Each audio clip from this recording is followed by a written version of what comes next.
Querida audiencia, como equipo estamos felices de presentarles este nuevo proyecto que lleva por nombre Adipados. Nuestra intención es estar cada vez más conectados con ustedes y a través de este espacio poder conversar sobre diversas temáticas relacionadas al comportamiento humano. Esta es una invitación para conocer el trabajo de Adipa desde otra perspectiva y sumarte a esta gran comunidad de profesionales. Bienvenidos a este nuevo podcast. Hoy, en Adipados, hablaremos sobre trastornos de la personalidad en un periodo complejo del desarrollo. Todo con el objetivo de resolver la interrogante: ¿cómo reconocer algún trastorno de la personalidad en la adolescencia? Esto, junto a la psicóloga, doctora en psicoterapia y magíster en psicoterapia, Irma Morales. Te invitamos a conectarte a esta interesante conversación. Hoy, en el primer capítulo de Adipados, contamos con la grata compañía de Irma Morales, psicóloga y doctora en psicoterapia de la Universidad Católica de Chile y de la Universidad de Chile. ¿Cómo estás, Irma? Bien, gracias, Camila. ¿Y tú? Muy bien, muchas gracias. Primero que todo, darte las gracias por ser la pionera en querer participar en este proyecto. De nada, muy contenta de poder estar acá hoy día y de comenzar este ciclo en Adipados. Genial.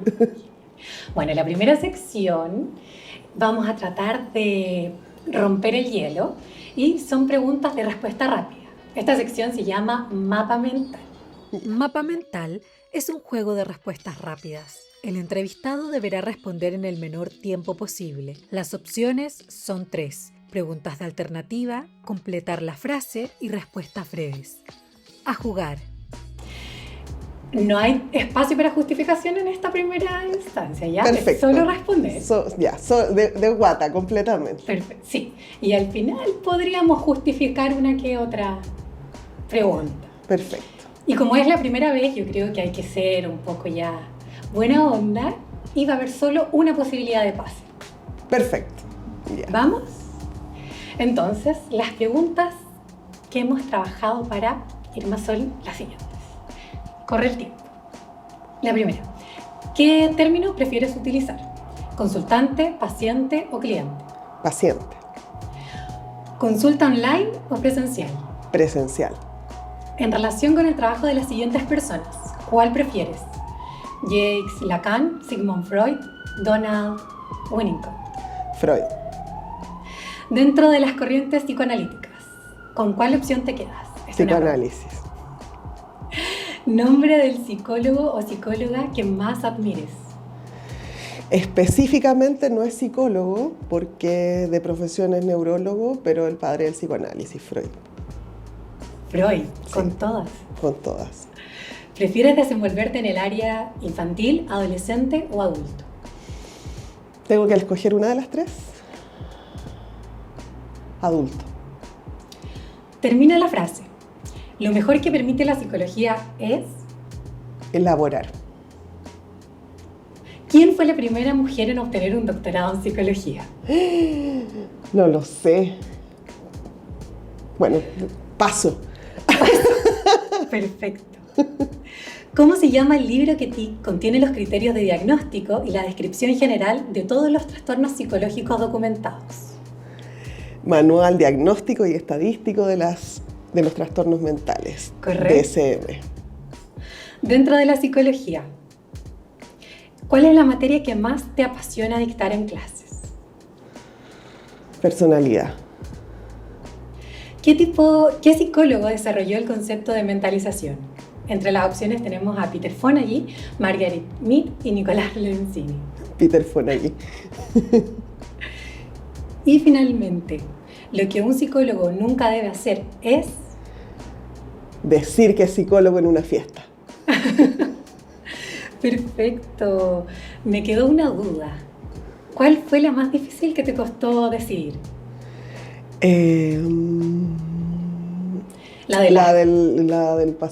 ¿Con qué público prefiero trabajar? ¿Por qué?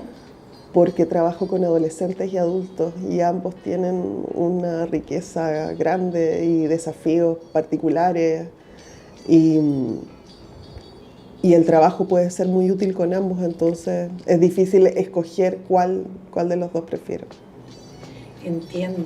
¿Y por qué rotundamente el término paciente?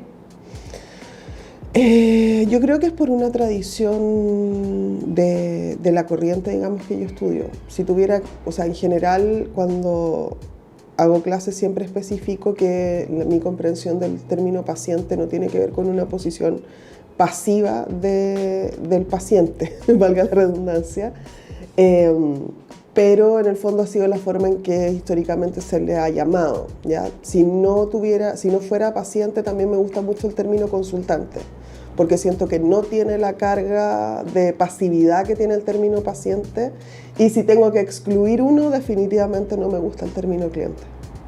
Y para que podamos entender qué implicancias tiene el término consultante.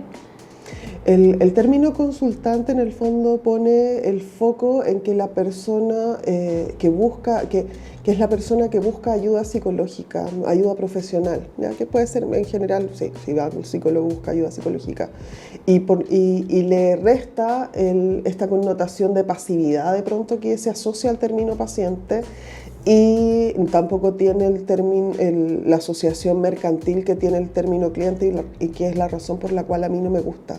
Yo sé que cuando surgió el término, surgió precisamente en contraposición a paciente para darle como un poco más de empoderamiento, pero a mí invariablemente se me viene el término como consumidor, como desde una posición muy mercantil, y eso no me agrada.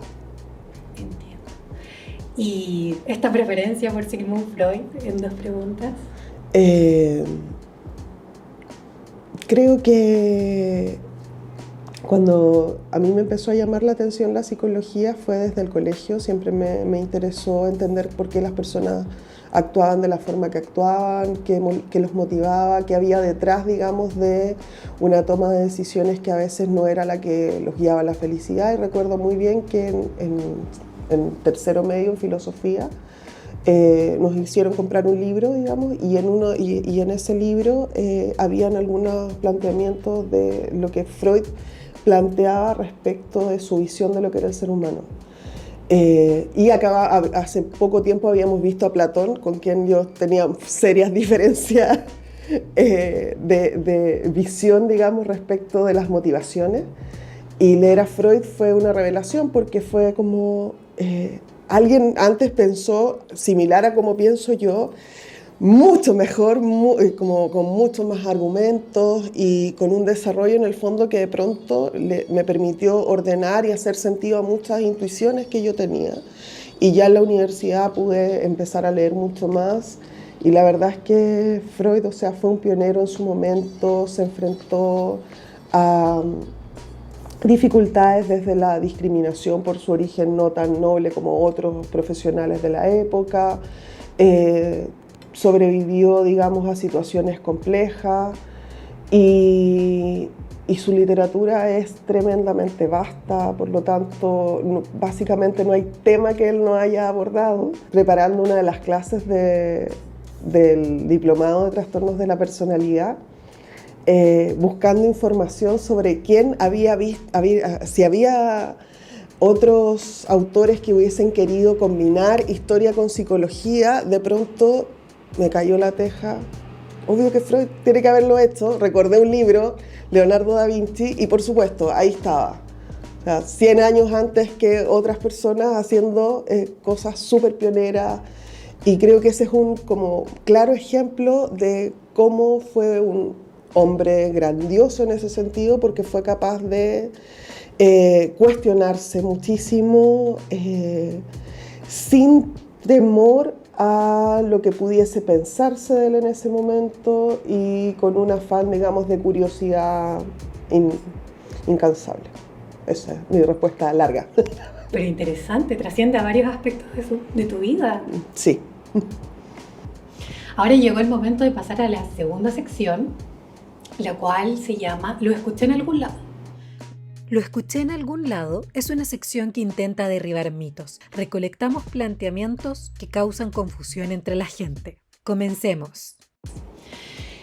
Esta no es una opinión de Adipa, insisto en que son mitos que investigamos y pudimos recolectar.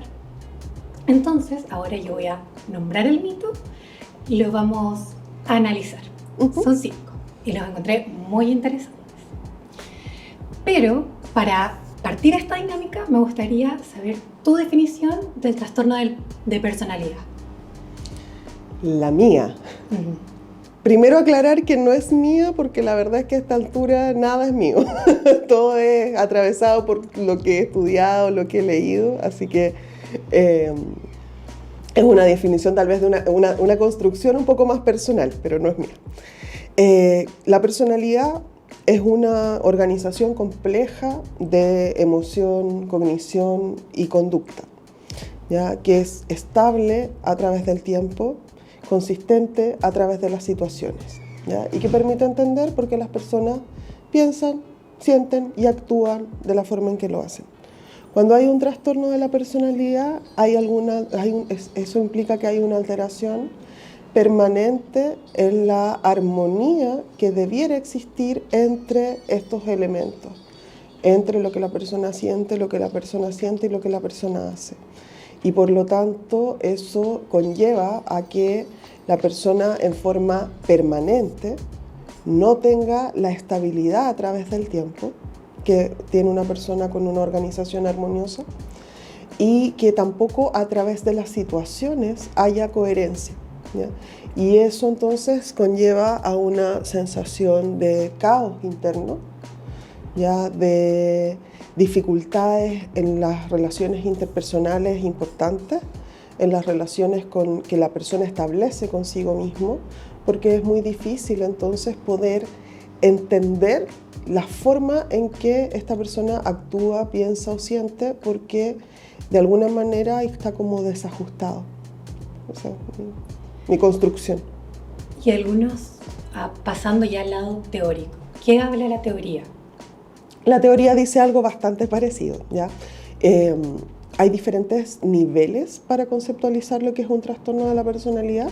En un primer nivel, como desde lo más observable, tenemos el diagnóstico descriptivo, ¿ya? Y el diagnóstico descriptivo tipo manual DSM plantea que en el fondo un trastorno de la personalidad es un patrón perdurable de alteración en la emoción, cognición y conducta, ya que conlleva a problemáticas importantes en las diferentes esferas de la vida, en las relaciones interpersonales, en la relación del sujeto consigo mismo, en su adaptación al entorno, ¿ya?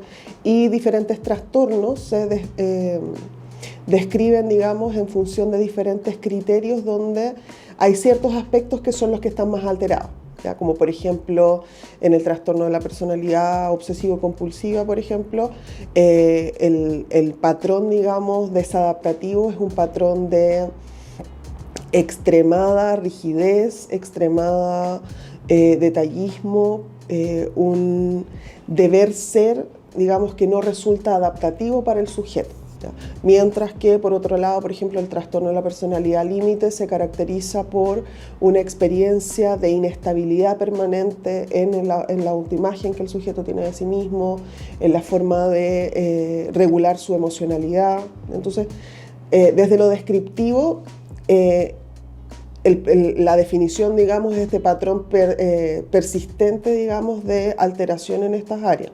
Ahora, desde un nivel un poco más profundo, menos directamente observable, sino que un poco más como desde la interpretación de por qué el sujeto actúa como actúa, tenemos el diagnóstico estructural, y ahí la teoría plantea entonces que lo que se produce en un trastorno de la personalidad va a ser una rigidización del funcionamiento, ¿ya?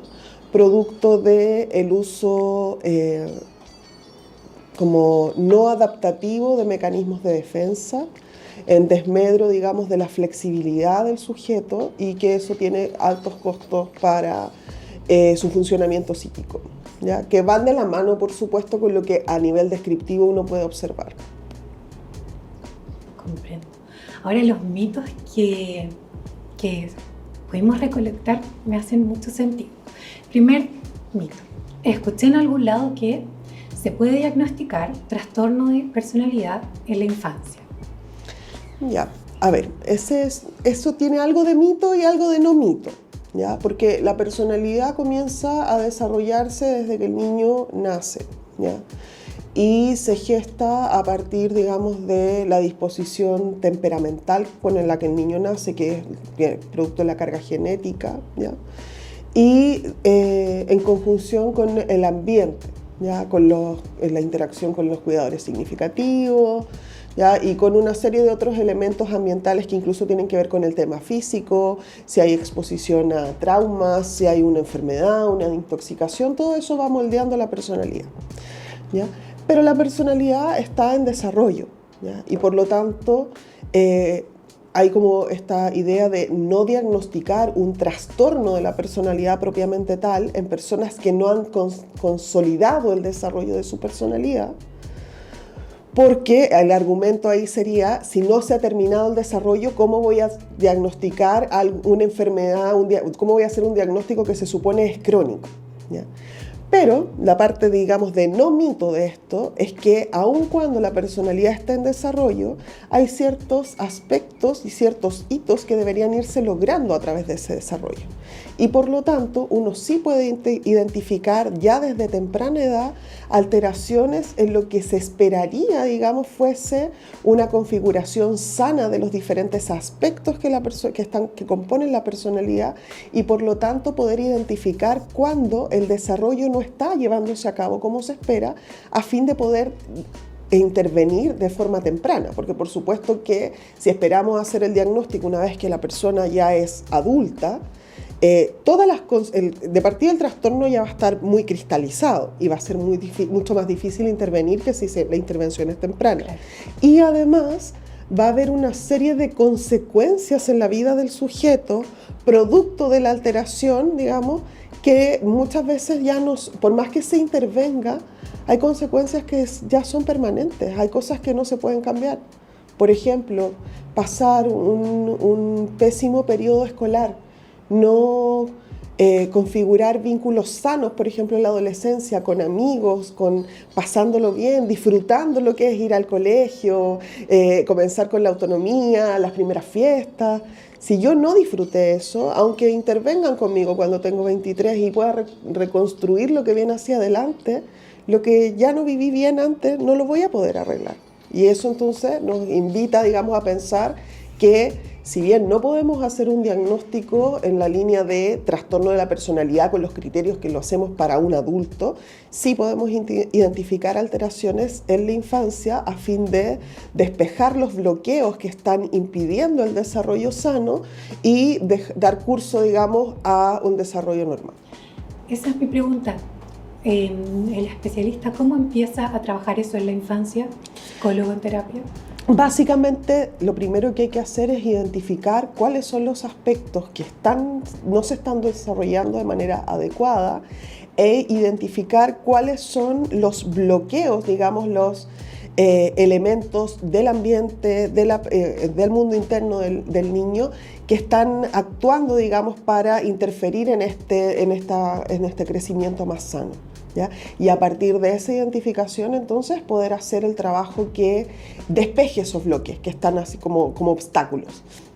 Si el problema, por ejemplo, es el abordaje que están teniendo las figuras significativas en la crianza, incorporar, por ejemplo, a los padres en el tratamiento, o los cuidadores primarios, no necesariamente son los padres, y psicoeducarlos, por ejemplo, porque en general pensamos que los padres cometen errores en la crianza, pero son muy escasas las veces en que estos errores son intencionales. La mayor parte de las veces los padres están haciendo lo que creen que es lo mejor para los hijos.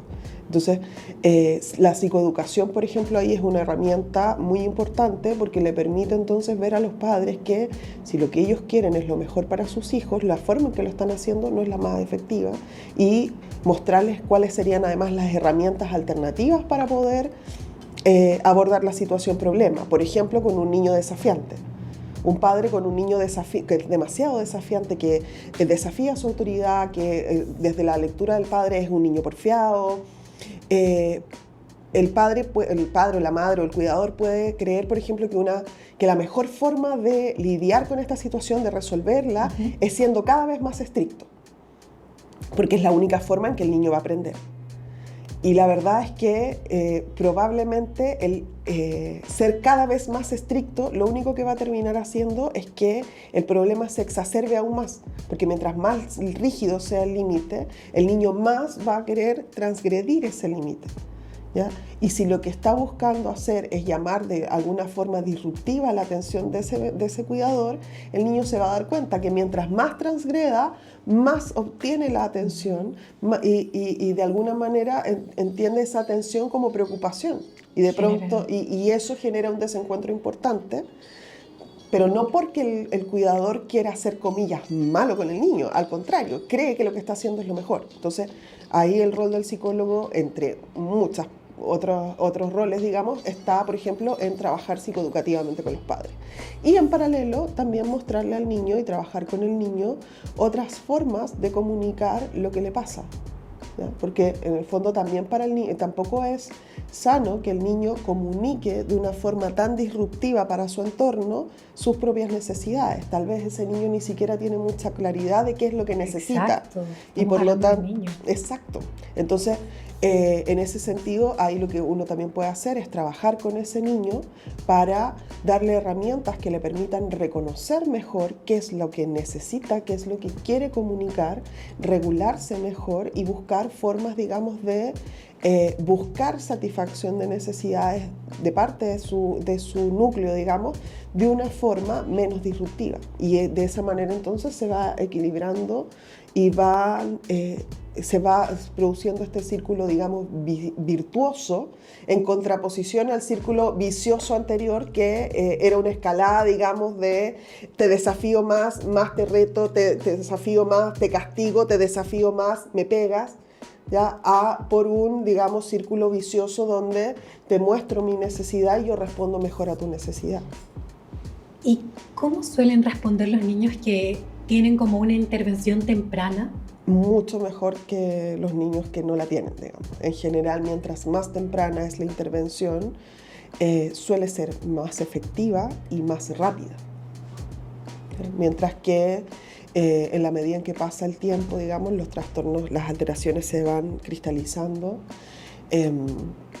los patrones de comportamiento se van volviendo cada vez más estables, permanentes, duraderos, y por lo tanto cuesta mucho más cambiarlos, ¿ya?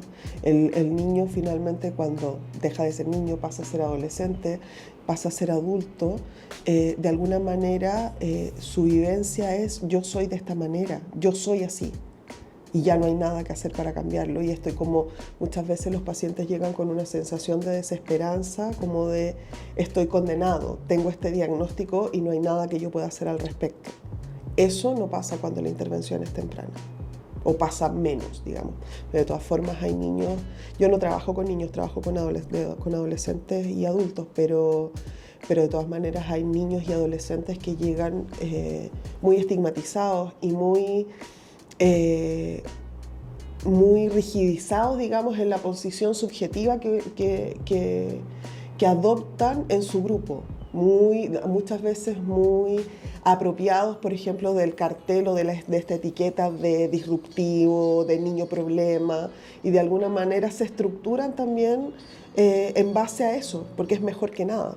O sea, mejor ser reconocido como el niño problema que ser el niño, comillas, invisible. Entonces, desde ese lugar a veces, por más que sean niños, digamos, uno dice es más rápido, más efectivo, no necesariamente, por supuesto, más fácil, pero sí tiene mejor pronóstico. El segundo, escuché en algún lado que el trastorno de personalidad es una sentencia de por vida y no se puede mejorar. Tiene mucho de lo anterior. Exacto. El trastorno de la personalidad probablemente sin tratamiento se cronifica, ¿ya? Y digo probablemente porque si bien la literatura plantea en el fondo que el trastorno es crónico y que sin intervenciones no se resuelve, a mí me parece que pudiesen haber situaciones, digamos, que produzcan externas, que de pronto produzcan cambios importantes y por lo tanto no me gusta limitarme a la idea de si no hay intervención, no hay, pero es muy, muy, muy improbable, ¿ya? O sea, Sin una intervención probablemente el trastorno va a evolucionar y se va a cronificar y la persona cada vez lo va a pasar peor. Se va a aislar cada vez más, van a pasar más etapas de su vida en la que no logró las cosas que quería hacer. Tal cual como yo decía, por ejemplo, un adolescente que llega a la adultez con un trastorno de la personalidad perdió su etapa escolar, la posibilidad de, durante su etapa escolar, a configurar vínculos sanos, tener amigos con los cuales compartir, amigos de la vida. O sea, yo lo pienso, por ejemplo, yo hasta el día de hoy soy amiga de mis amigas del colegio y son de las amigas más cercanas que tengo en mi vida.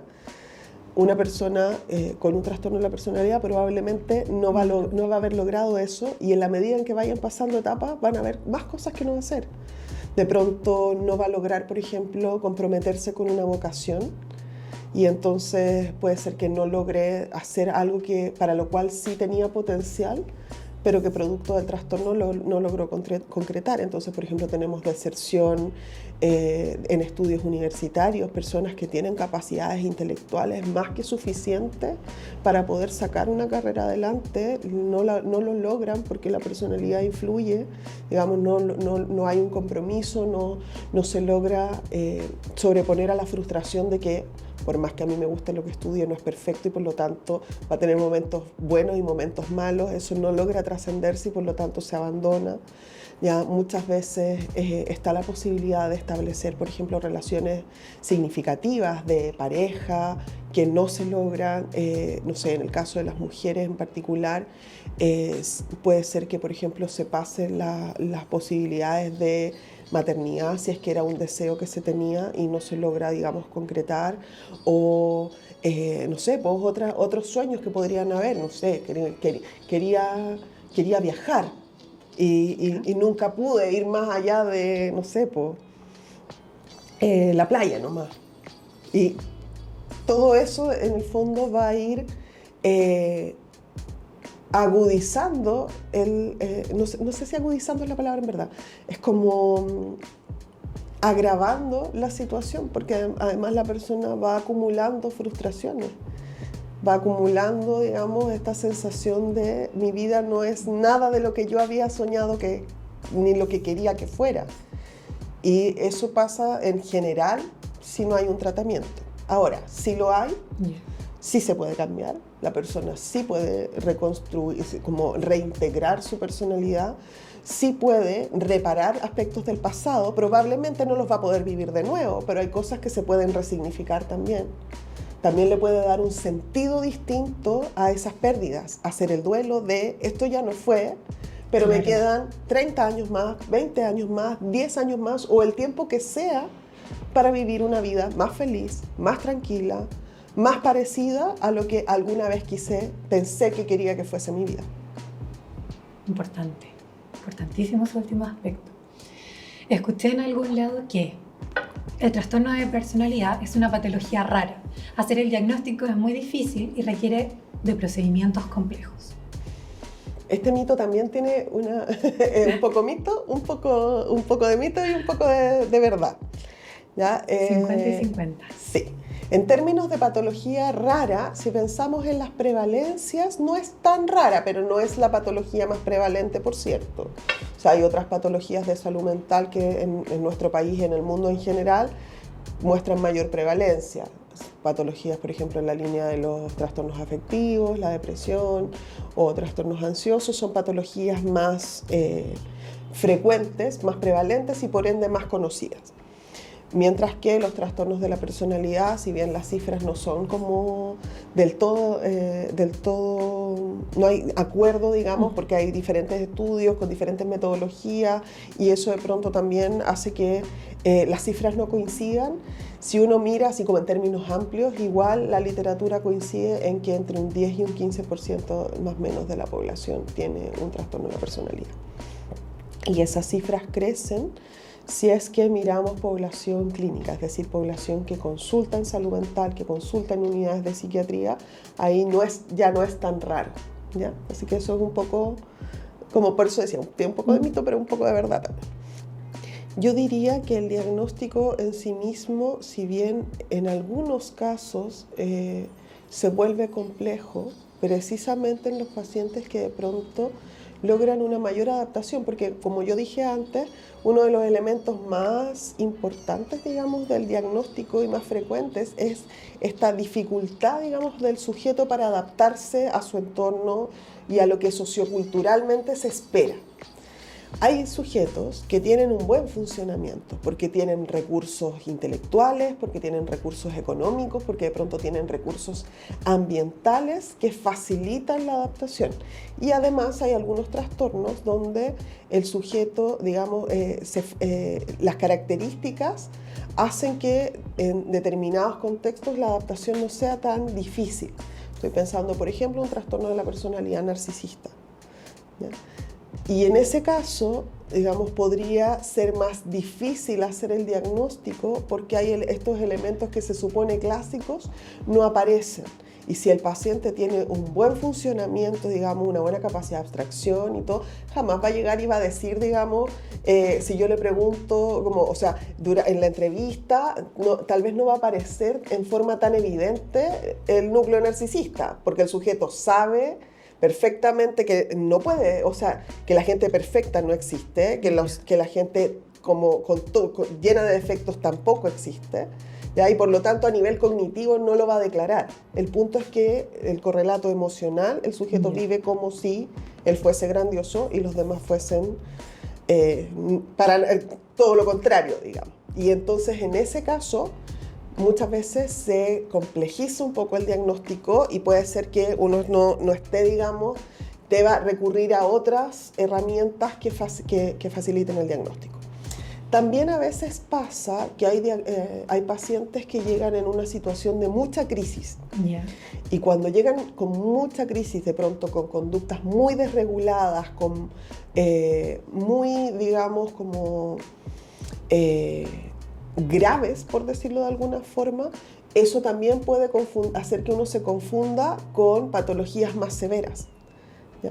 Y por lo tanto, ahí también de pronto se hace necesario estabilizar un poco a ese paciente antes de poder hacer el diagnóstico, porque puede ser que esto que aparece, digamos, de pronto más parecido a un funcionamiento, digamos, más cercano a patologías más graves. Estoy pensando en la línea de la psicosis.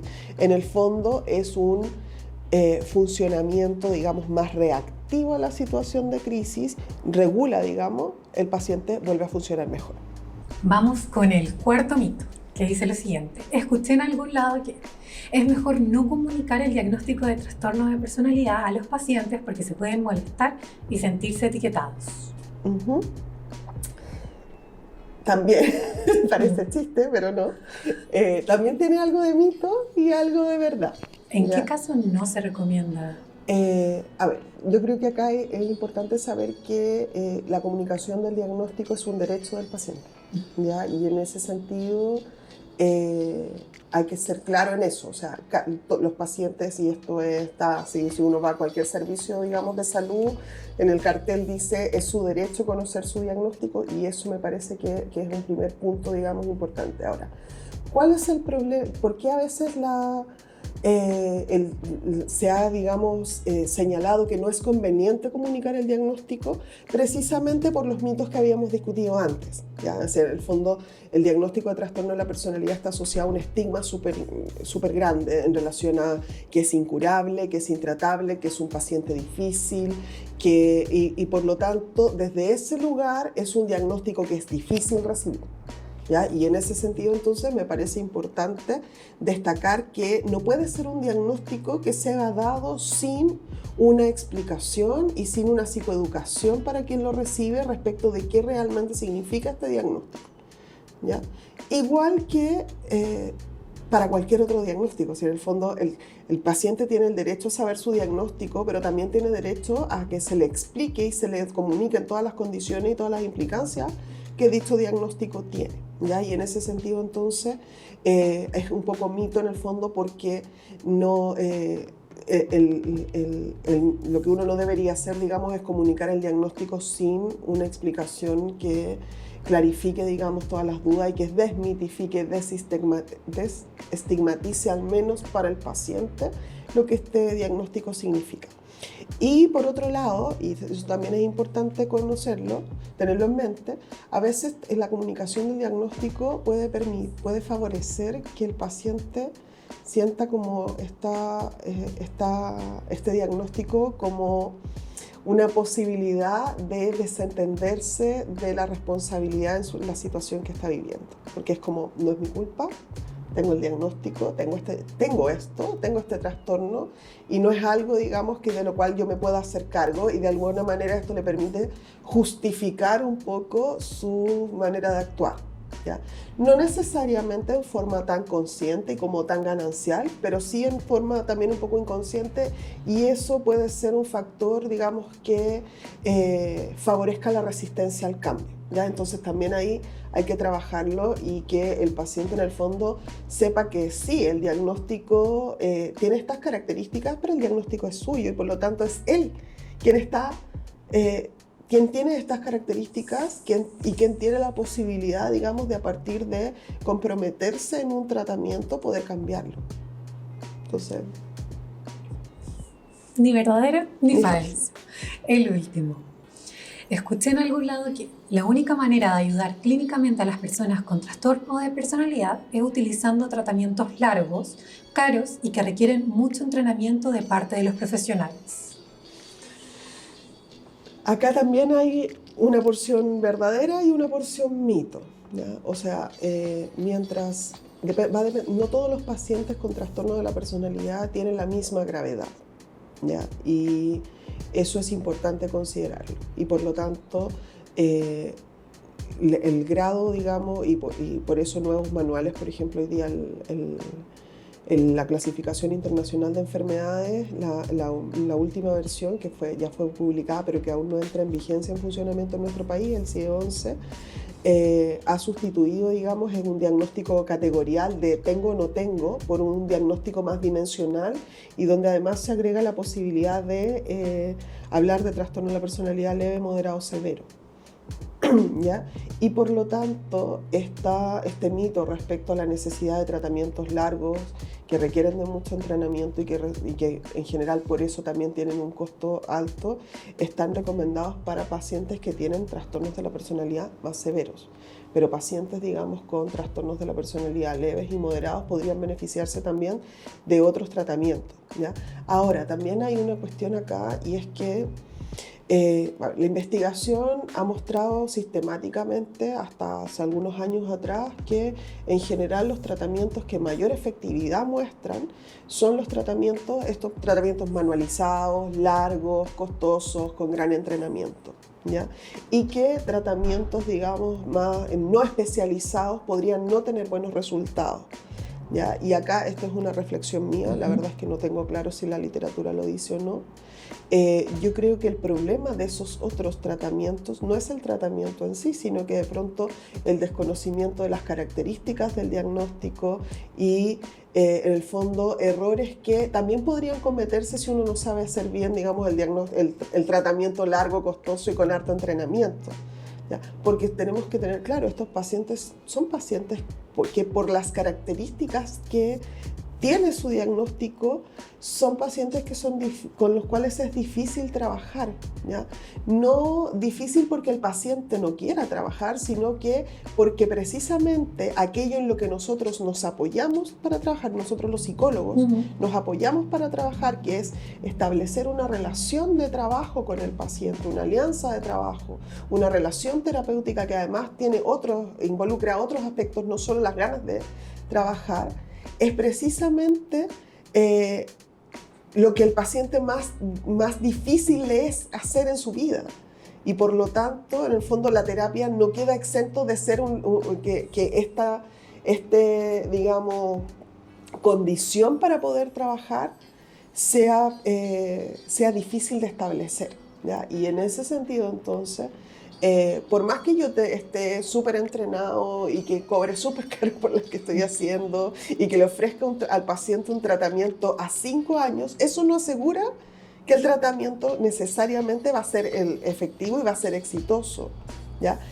Al revés, si yo no tengo mucho entrenamiento, no tengo posibilidad, estoy de pronto recién formado, pero en el fondo reconozco cuáles son las características que el paciente tiene y soy capaz de abordarlas con las herramientas técnicas que manejo, de pronto eso puede tener un éxito, digamos, mayor que el otro. Hay que recordar siempre que si bien las técnicas, digamos, tienen un lugar de importancia en la efectividad de un tratamiento, ese lugar de importancia, digamos, es reducido. O sea, en términos generales, la investigación muestra que las técnicas no explican más de un 10% del 100% de lo que pasa. Por lo tanto, hay otro gran porcentaje que se explica por otras variables que no son solo la técnica que yo trabajo. Variables del paciente, variables del terapeuta. Acá sabemos que las variables del paciente nos juegan en contra.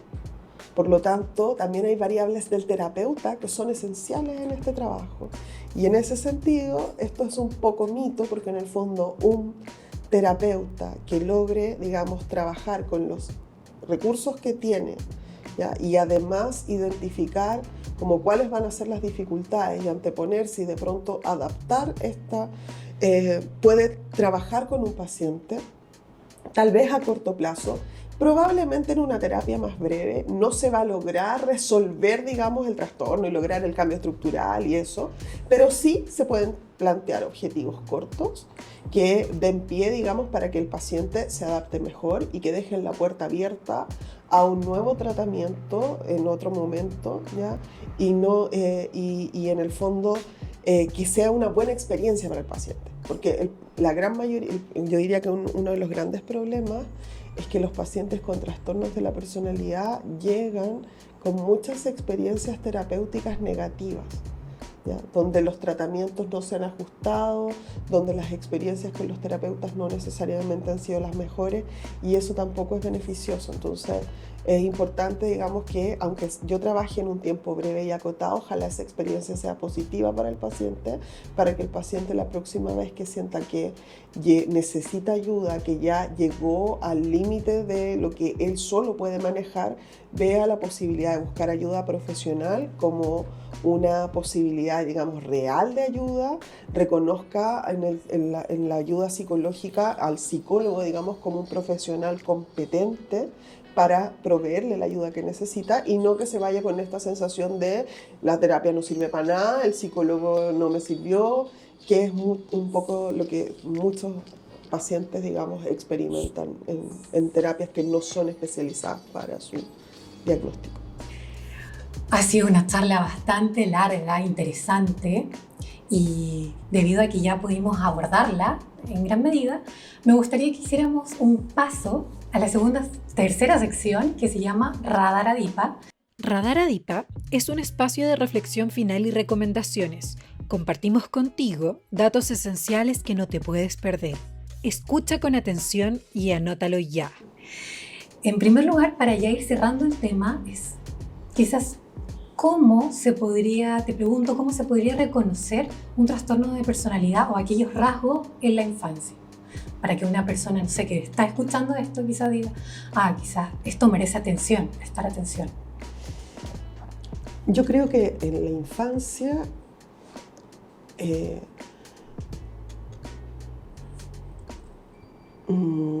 diría que la rigidez. O sea, cuando nosotros observamos a un niño que sistemáticamente, aun cuando la forma en que se comporta no llega a los resultados que él busca, sigue actuando de la misma manera, ¿ya? No en una línea estereotipada, sino que en una línea como rígida, es un signo, digamos, de alarma, ¿ya? Ya pasando de la infancia a la adolescencia, porque yo creo que en la infancia de pronto es un poco difícil verlo, en la adolescencia se vuelve un poco más claro. El adolescente, una de las tareas principales de la adolescencia es la configuración, la consolidación de la identidad. Y un adolescente con una identidad, el adolescente está en búsqueda de como de quién es. Pero un adolescente más sano, aun cuando esté en búsqueda y, digamos, y a ojos de un adulto resulta cambiante y un día aparece queriendo estudiar una cosa, otro día quiere estudiar otra, o un día resulta que tiene un estilo, no sé, pues de vestimenta de un tipo y un par de meses más ahora ya no le gusta eso, ahora quiere... no importa, digamos, como cuán cambiante pueda ser esto para él, lo que importa es mirar la estabilidad que tiene con los vínculos importantes. ¿Ya? Un adolescente que está en una crisis de identidad, pero que está resolviendo adecuadamente la crisis, es un adolescente que mantiene estables las relaciones que tiene con sus figuras cercanas. Sigue siendo cercano a sus papás. Discute, por supuesto, porque siempre está ahí. Uno cuando es adolescente quiere ser adulto para cosas. Exacto. Y los papás quieren que uno siga siendo niño para esas cosas. Y al revés, los papás quieren que uno sea adulto para unas cosas que uno quiere seguir siendo niño. Y eso siempre es motivo de conflicto. Pero en el fondo prevalece una relación sana, una relación amorosa, una relación en la cual el adolescente es capaz de reconocer, por ejemplo, cuando daña y pide disculpas y trata de reparar y el vínculo se sostiene.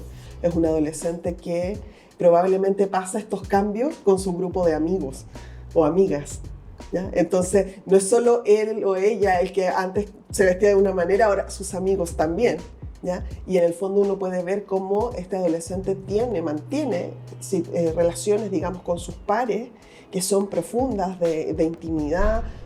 Insisto, no libres de conflicto, porque uno en la adolescencia también discute, pelea, porque precisamente la relación se vuelve mucho más íntima. No es como cuando uno es niño, que en general la relación es mucho más de juego y los conflictos, digamos, son como más momentáneos y al día siguiente ya da lo mismo, peleamos ayer por la pelota, por las láminas, por lo que sea que estén jugando, pero en cambio los adolescentes no, pues los conflictos de un día para otro pasan y los rencores.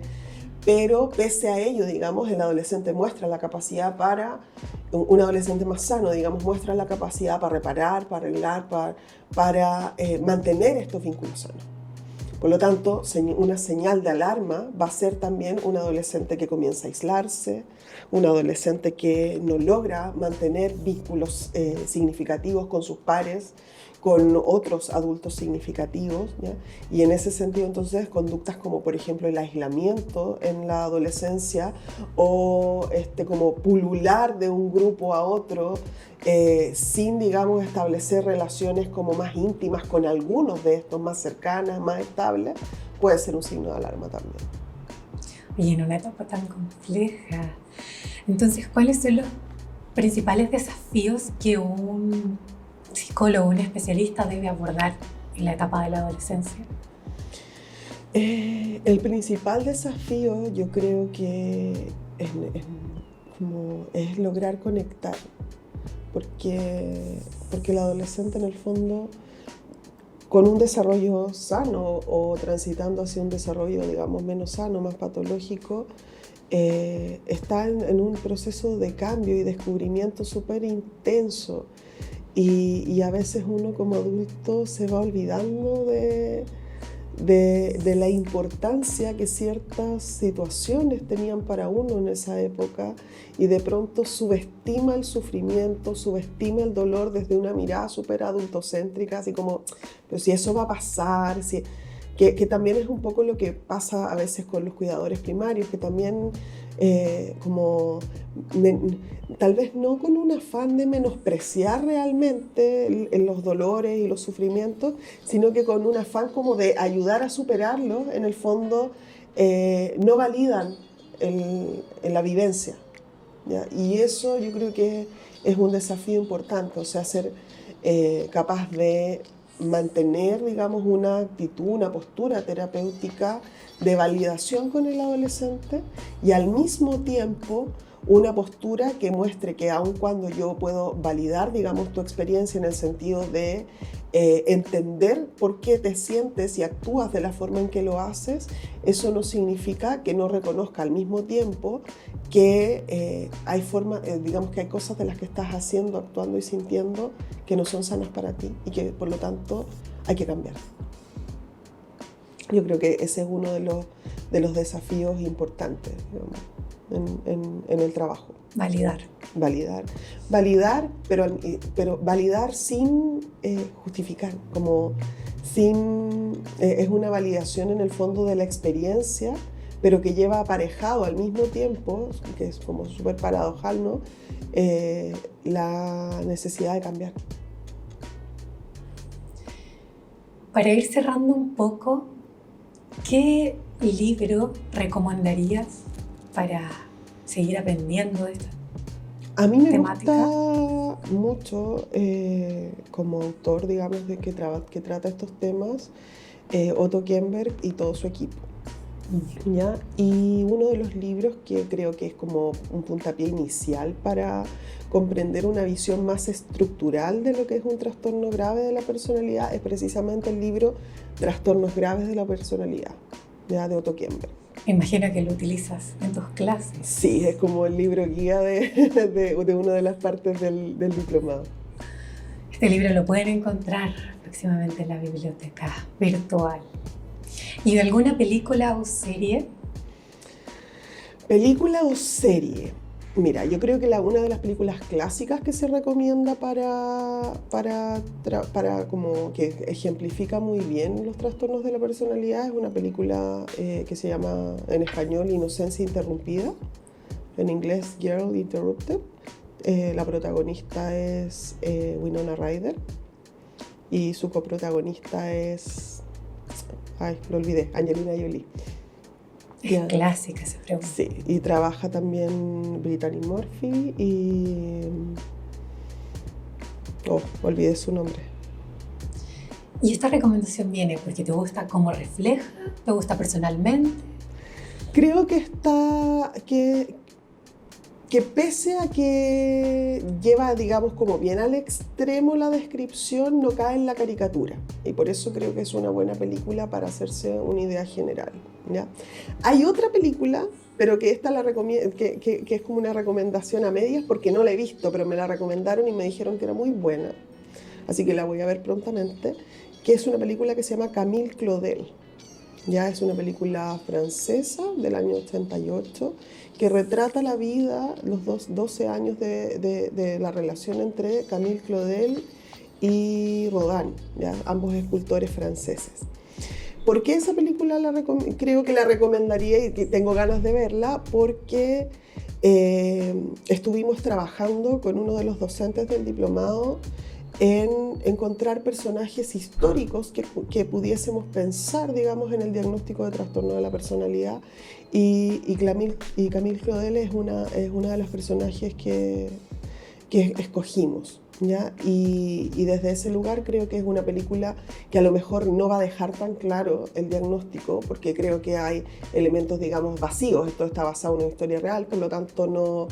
y de hecho Camille Claudel no tuvo el diagnóstico de trastorno de la personalidad, ella estuvo internada con un diagnóstico de esquizofrenia. Nosotros, en base a la revisión que hicimos, pudimos pensar que probablemente ese era un diagnóstico errado, ¿ya? Y que su diagnóstico realmente era el de trastorno de la personalidad, y por eso creo que también puede ser una película interesante, pero como digo, no la he visto todavía porque no he tenido tiempo. Pero en otra oportunidad lo vamos a conversar. Sí. Sería una instancia súper interesante. Sí. A través como generar otros mecanismos de aprendizaje. Antes de cerrar, te quería consultar algunas últimas palabras sobre esta conversación. Primero que nada, agradecer la invitación, ¿ya? Un grato momento para poder compartir un poco estas reflexiones. Agradecerle a todos los que hayan escuchado, digamos, este clip hasta el final, porque fue largo e intenso, ¿no? Agradecer su interés y dejarlos cordialmente invitados a que sigan, digamos, pendientes de los próximos capítulos de Adipaos. Me imagino que van a tener invitados muy interesantes y temas también muy motivantes para poder seguir aprendiendo desde otras plataformas. Quiero dar las gracias por la buena onda, por la disposición. Fue una conversación larga con hartos matices y dejarlos a todos invitados a que sigan siendo parte de Adipaos.